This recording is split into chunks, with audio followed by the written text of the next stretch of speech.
então iniciar a nossa meditação, inclinando a nossa cabeça, fechando os nossos olhos e entrando na presença do Espírito Santo de Deus, a quem nós vamos invocar agora, para fazer morada dentro do nosso coração, para viver dentro de nós, para que nós sejamos o templo do Espírito Santo de Deus, o templo sagrado do Espírito Santo de Deus. Para a gente se convencer de que nós somos o templo do Espírito Santo, nós passamos a tratar o nosso corpo de maneira diferente. Nós passamos a tornar sagrado o nosso corpo. Que como vamos receber alguém na nossa casa, se a nossa casa não estiver limpa, se a nossa casa não estiver arrumada, ornamentada, é o que fazemos sempre quando recebemos alguma visita em nossa casa. Arrumamos a nossa casa, enfeitamos a nossa casa, limpamos a nossa casa. E por que então, com o nosso corpo, que é o templo do Espírito Santo, nós não fazemos a mesma coisa? Nós não ornamentamos esse nosso corpo, nós não limpamos esse nosso corpo de todo pecado, de todo erro, de toda impureza. Por que então não consagrar este corpo, já que ele é o templo sagrado do Espírito Santo?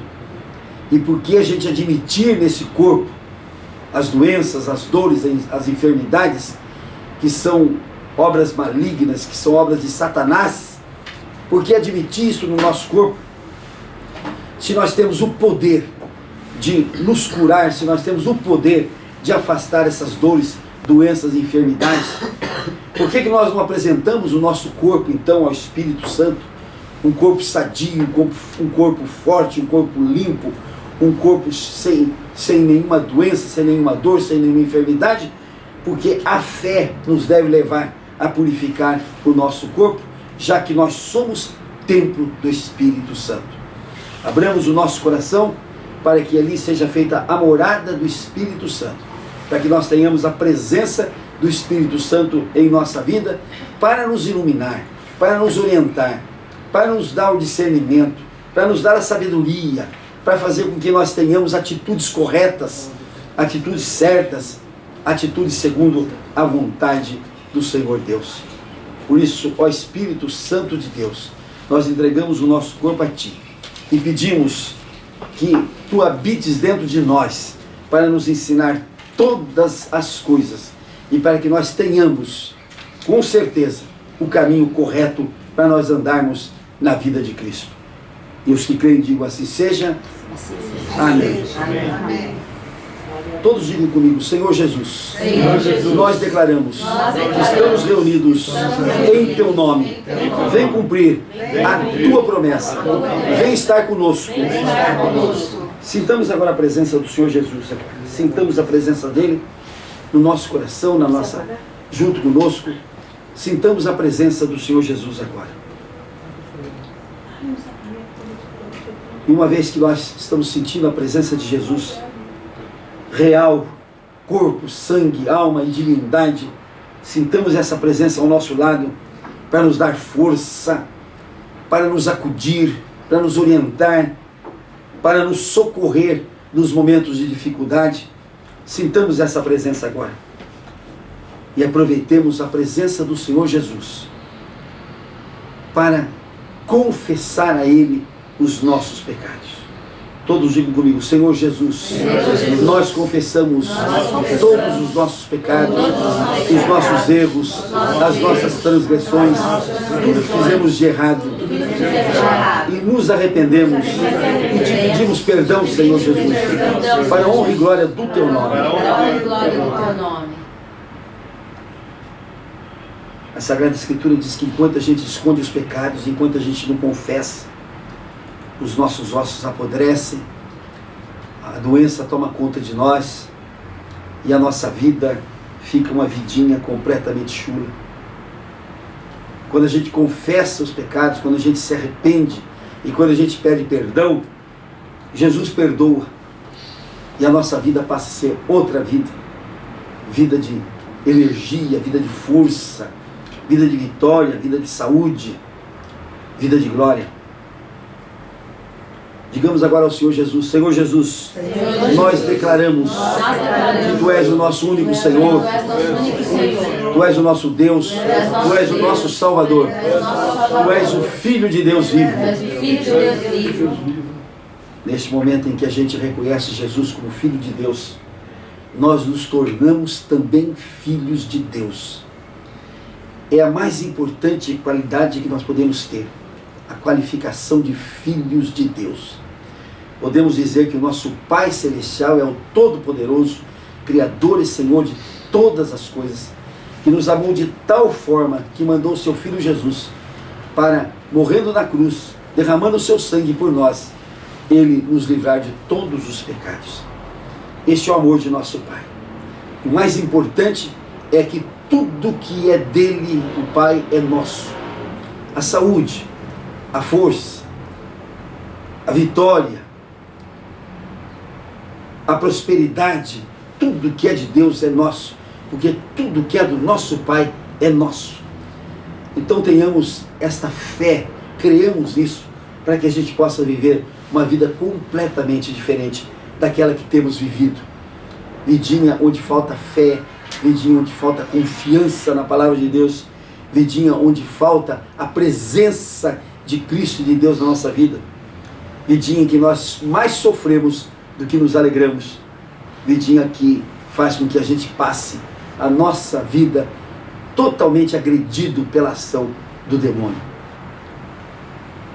Creiamos na presença do Senhor Jesus na nossa vida e confessemos que Ele é Filho de Deus, para que nós também nos tornemos filhos de Deus. Os que creem, digam amém. Amém. Digam glória a Deus. Glória a Deus. Eu quero trazer hoje um texto que é muito importante para nós, porque eu sempre digo assim, que quando o demônio não consegue impedir uma determinada coisa na nossa vida, quando ele não consegue impedir, ele entra para deteriorar, para detonar essas coisas. Vamos dar um exemplo. Se o demônio não consegue impedir um casamento santo, um casamento entre duas pessoas que se amam, um casamento que as pessoas vão buscar a bênção de Deus, se o demônio não consegue impedir esse casamento, tenha uma certeza disso.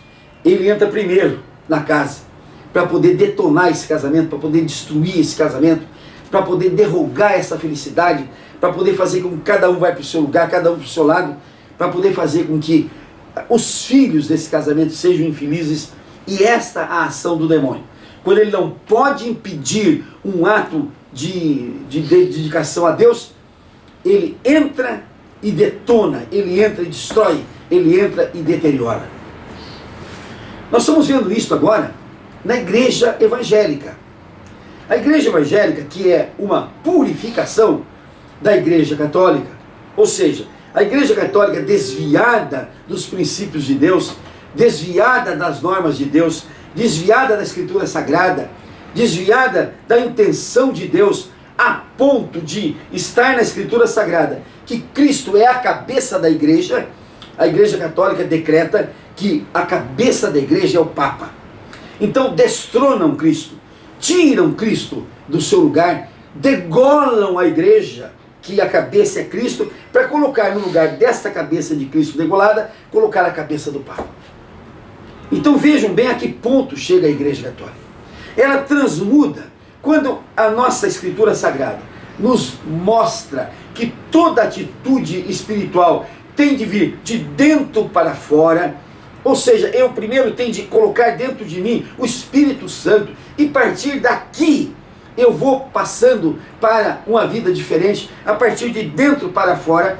A Igreja Católica institui os sacramentos, onde ela diz que pelo poder dela, ela coloca os dons de fora para dentro. Então pega uma criancinha que não sabe de nada, que não tem nenhum discernimento, que não tem absolutamente nada, e batiza.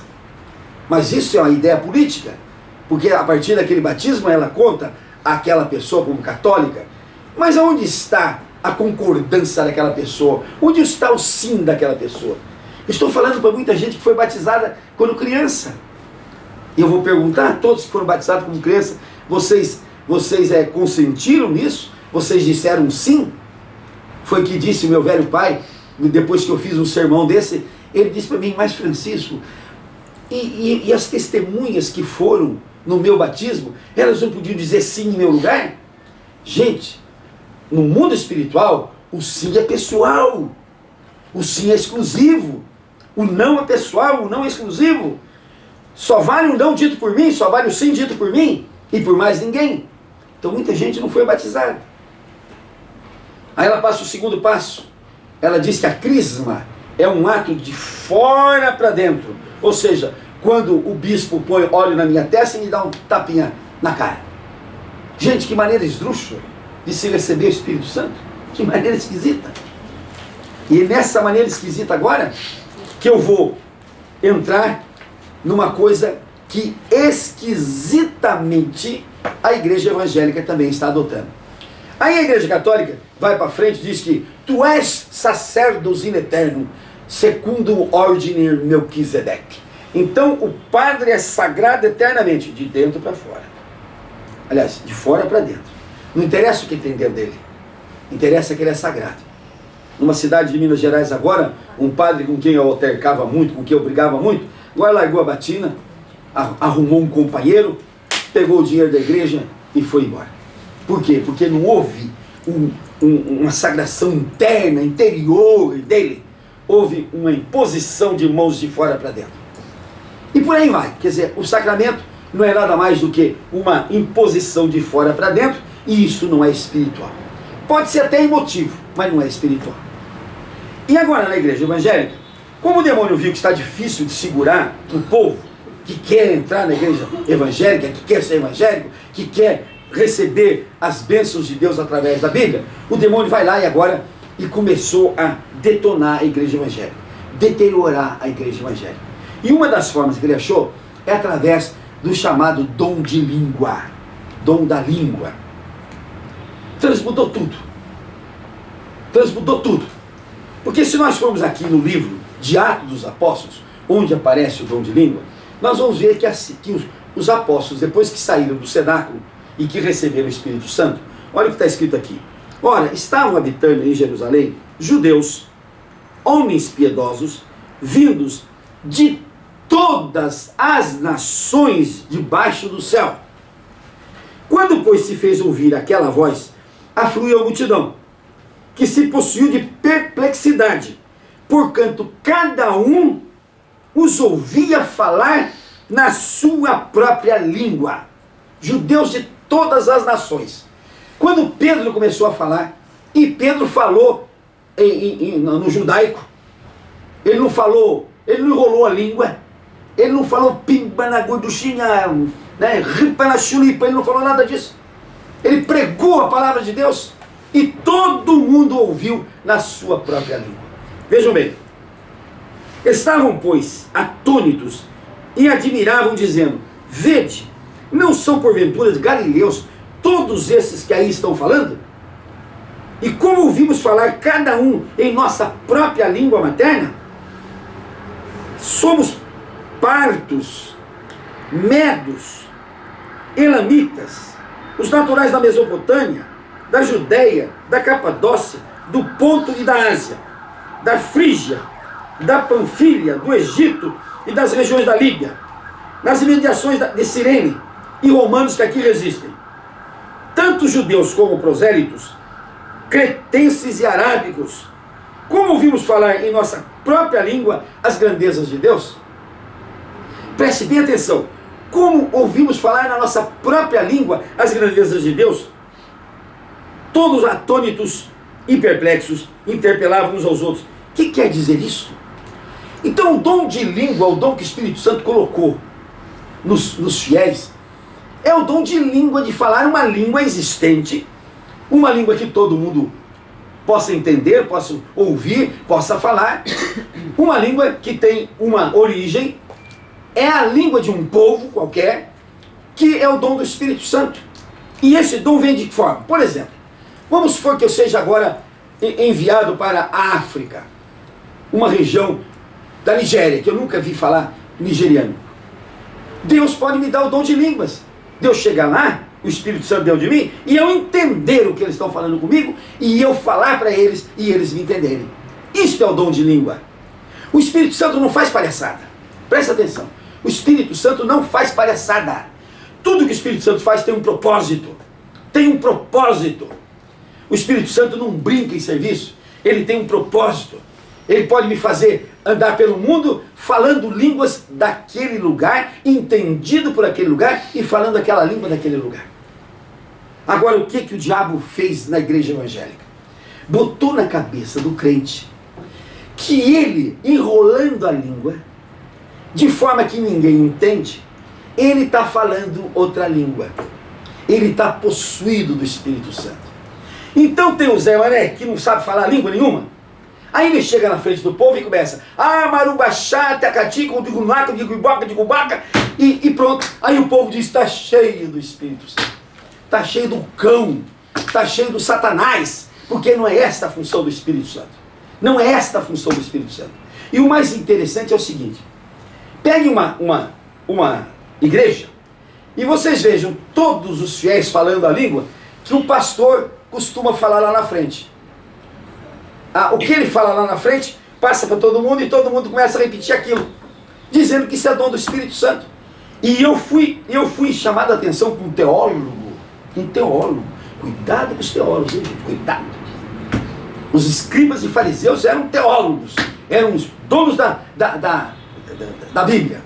Cuidado com eles. Eu fui chamado a atenção que ele disse assim, cuidado que o senhor está pecando contra o Espírito Santo.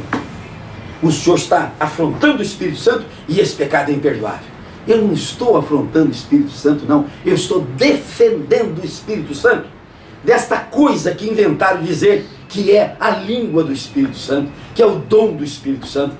Língua que ninguém entende, nem que ninguém sabe, língua que ninguém compreende, nem o próprio que fala. Nem o próprio que fala. Pergunte ao que falou. Pergunte ao que falou. Primeiro, que se ele falou em transe, e o transe é demoníaco, se ele falou em transe, ele não sabe o que ele falou. Primeiro. Segundo, que se ele falou sem transe, ele não entende o que ele falou. Então, a língua é língua existente. E o termo língua estranha que foi colocado aqui, eu fui pesquisar na Bíblia natural, na primeira Bíblia, e lá não existe a palavra estranha. Língua estranha não existe. É outra língua. É outra língua. É outra língua. E Paulo, quando ele viu que isso aí estava graçando na igreja, ele deixou o aviso para nós. Na primeira epístola aos Coríntios, no capítulo 14. Olha o que ele diz assim. O que fala em outra língua, a si mesmo se edifica, mas o que profetiza edifica a igreja. Eu quisera que vós todos falasseis em outras línguas, muito mais porém que profetizasseis, pois quem profetiza é superior ao que fala em outras línguas.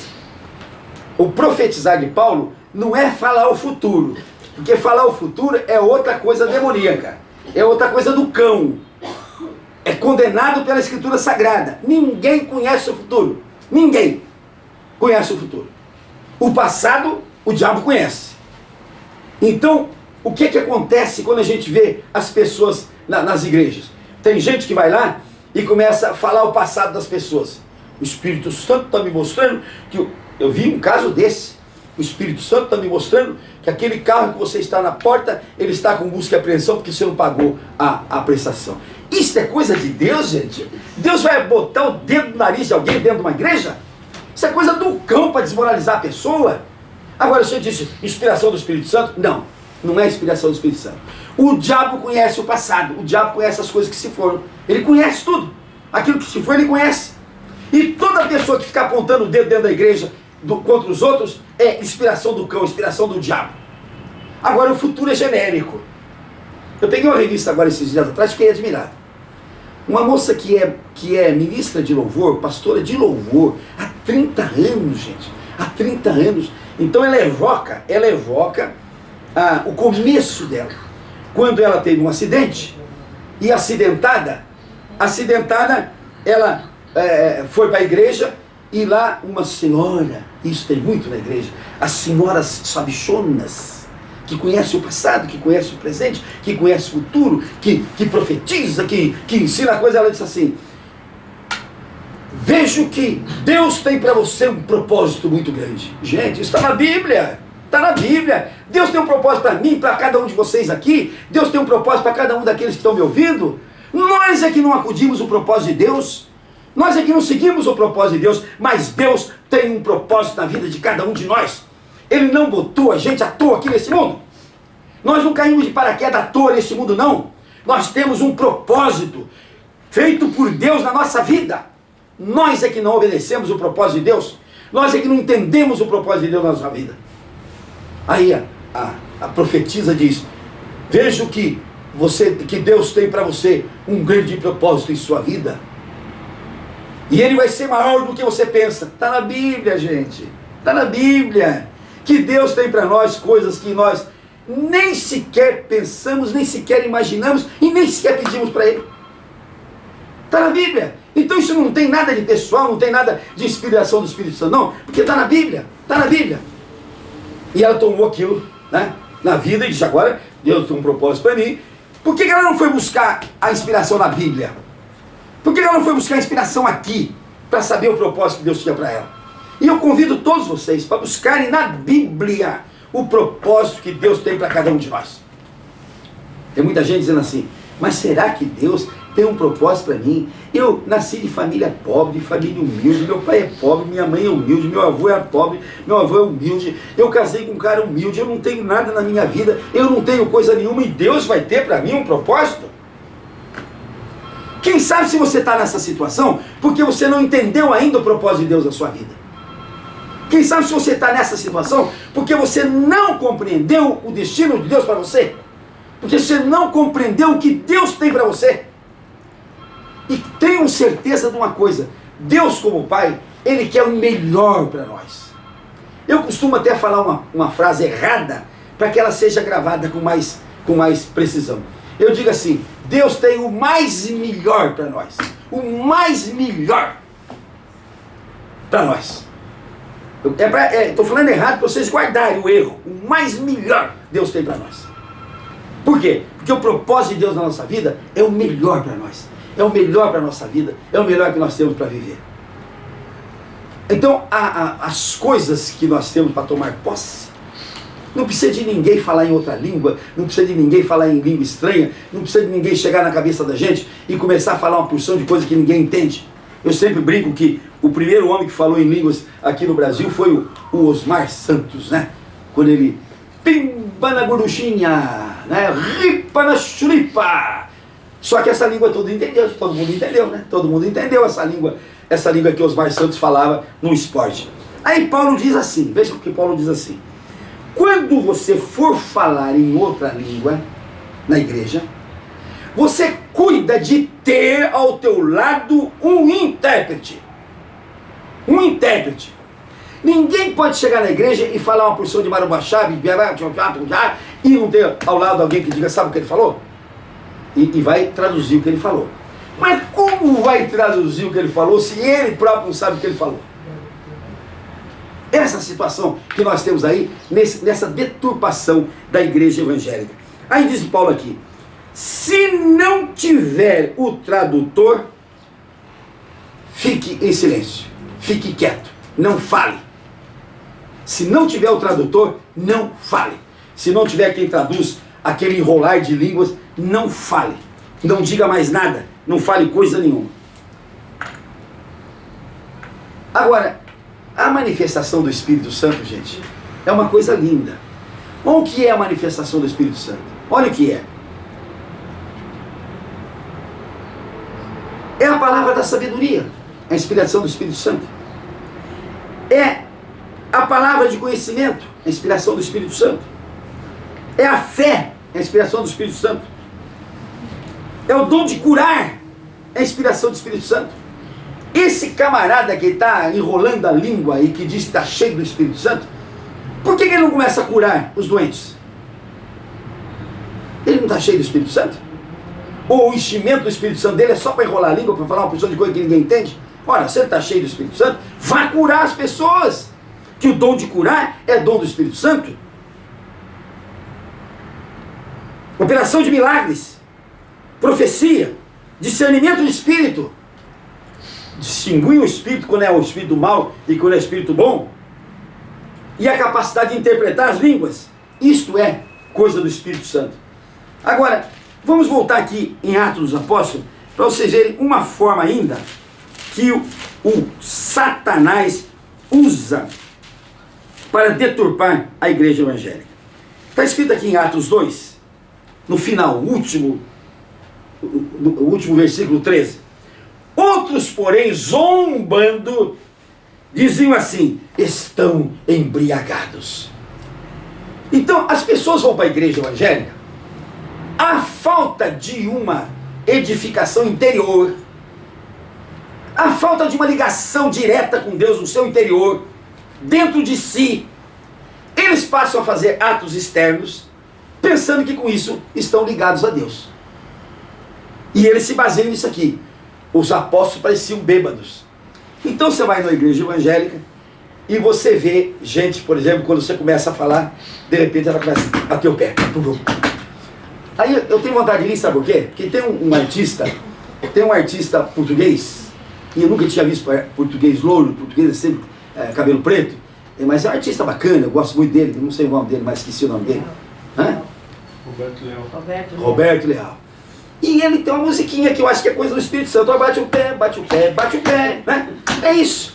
Fica a pessoa batendo o pé ali, mas pra que isso? Pra que isso? O Espírito Santo quer compostura. O Espírito Santo quer compostura. Ele não faz nada sem propósito. Ele não quer fazer ninguém ao ridículo. E quando um infeliz, de repente, começa a girar com os braços abertos assim, e sai girando que nem um louco por dentro do templo, entendeu? Que aí o povo aplaudindo e dizendo, cheio do Espírito Santo, cheio do cão, gente, cheio do demônio, cheio de raça ruim. Esta é a verdade, parem com isto. Ninguém, quem falou que os apóstolos estavam bêbados, foram aqueles que não gostavam dos apóstolos, zombando, falaram isso. Aí você vê, como é que se diz? A unção do cão, a unção do cachorro. Então você depois de quatro e começa a latir. Está bom para a Adriana, né? Que ela desse suco aí, né? Que ela vai levar uma porção de cordinha, viu, Adriana? Para você poder botar em 10, né? Naqueles que estão cheios do Espírito Santo.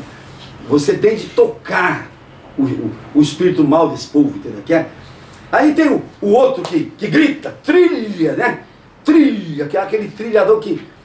Eu tenho o costume de cada vez que eu vejo essas manifestações, eu entro no meio do povo e vou só assim, Satanás, sai dessa mulher, Satanás, sai desse homem, sai. E aí vai acabando tudo. Outro dia eu fui pregar numa igreja e quando eu me levantei, o Senhor falou, e agora vai começar? E já começou a bater o pé, falei, e agora não vai começar. É agora que vai parar, em nome de Jesus. Em nome de Jesus, vai parar agora. Satanás, sai dele agora, em nome de Jesus. Ele parou, olhou para mim. Sentou-se quietinho, acabou a festa. Gente, vamos ser lógicos.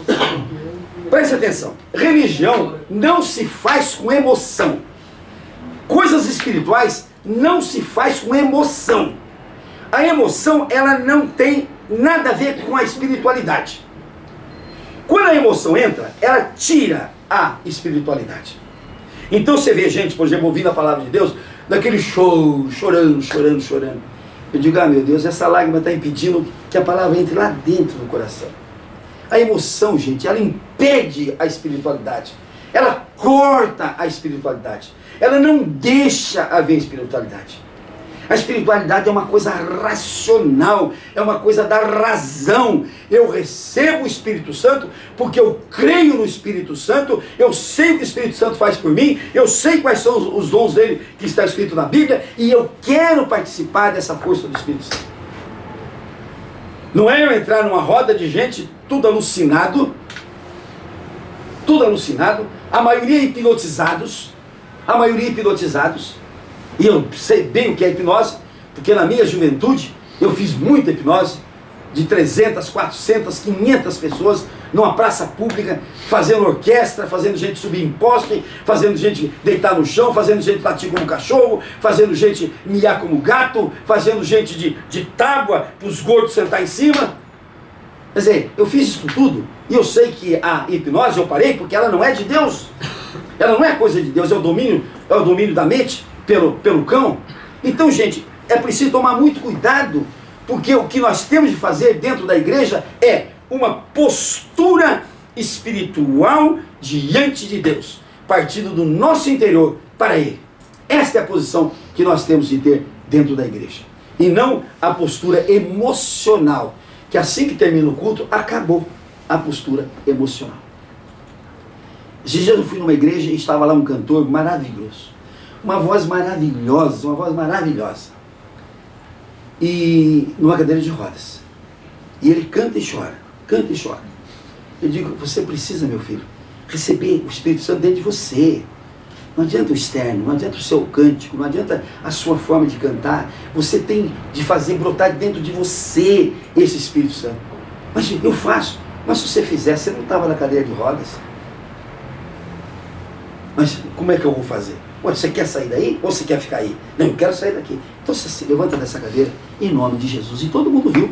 Está certo que ele precisou ser amparado, porque fazia anos que ele estava naquela cadeira de rodas, mas ele andou, ele andou. E agora fui pregar na igreja de novo, quem que eu vejo? O homem sem a cadeira de rodas. Tá? Cantando sem a cadeira de rodas. Está certo que ele tem uma muleta porque ele tem uma perna que é, como é que chama? Mecânica, né? Mas é a fé que tem de nos guiar. É a parte espiritual da nossa vida. Não adianta eu falar que eu creio em Deus. Aí a gente fala assim, eu creio em Deus, mas... Pronto, acabou, não crê. Eu estou doente, eu estou com isso, com aquilo outro, etc. Tal. Mas minha filha tem a fé. Eu tenho fé, eu creio em Deus, mas... Pronto, acabou a fé. Quando eu ponho um mais, eu descreio de Deus. Quando eu ponho um mais, eu descreio de Deus. Não, eu creio nele e ele vai me tirar disso, ponto final. Eu creio nele, ele é o Deus que cura, ele é o Deus que sara, ele vai me sarar. Isso tem que partir de dentro de nós para fora. E as nossas dificuldades têm de ser todas vencidas também com a nossa fé. Sem nada de conversa mole para boi dormir, sem nada de emotividade, de emoção, sem nada de choradeira, não. É vencer na fé, na crença material, na crença científica de que eu tenho um Deus que me criou e Ele me guia, e Ele tem amor por mim, e Ele me olha a todo instante e me estende a mão, como nós vimos na pregação de ontem. Que Deus nos abençoe para que nós possamos exercitar essa fé. Os que creem, digam amém. Amém. Digo glória a Deus. Glória a Deus. Vamos orar agora para que Deus nos coloque dentro da sua igreja, a igreja de Cristo, sem as emoções, mas num culto racional, num culto de razão, em que eu sigo a Cristo de maneira racional, não de maneira emotiva, como eu aprendi no catolicismo. Na procissão do enterro tinha uma mulher lá que chorava, gritava e enxugava a cara, era uma coisa de louco, né? E todo mundo chorava junto, porque a dor que ela sentia, né? A tal da Verônica, que não está na Bíblia, ninguém nunca viu essa Verônica na Bíblia, não existe, né? Mas a Igreja Católica ensinou assim. E a gente olhava Cristo morto e chorava. Pois olha, se aquela morte é a minha salvação, vou chorar por quê? Eu vou dar glória na coragem dele, no amor dele por mim. Eu vou viver esse sacrifício que ele fez por mim. É isso que eu tenho de fazer, é isso que eu tenho de viver. Racional, ele morreu por mim, foi a minha salvação, foi o jeito de eu me salvar. Glória a Deus. Vamos pedir a Deus que Ele nos dê esta fé racional, que vai nos fazer viver um culto racional ao Senhor Jesus, sem emotividade, sem emoção, sem choradeira, sem choraminga, sem essas coisas que não nos levam a nada. Senhor Jesus, nós te pedimos, Senhor Jesus, dá-nos a fé para que nós possamos viver um culto racional, um culto de razão, Senhor, um culto baseado na Tua Palavra, Senhor, um culto em que nós tenhamos fé para crer, Senhor, de forma racional na Tua Palavra e na Tua lição, Senhor, e nos Teus ensinamentos. Dá-nos a obediência, Senhor, a isto tudo, para que nós possamos ter uma vida cada vez melhor. Os que creem, digam amém. Amém. Glória a Deus. Glória a Deus. Vamos orar ao Pai Nosso agora. Pai nosso que estais no céu, santificado seja o Teu nome. Venha a nós o Teu reino. Seja feita a Tua vontade, assim na terra como nos céus. O pão nosso de cada dia nos dai hoje, e perdoa as nossas dívidas, assim como nós perdoamos aos nossos devedores, e não nos deixes cair em tentação, e nos livra, Senhor, de todo mal, porque teu, Senhor, é o poder, a honra e a glória para todos sempre. Amém. Vamos aplaudir o Senhor.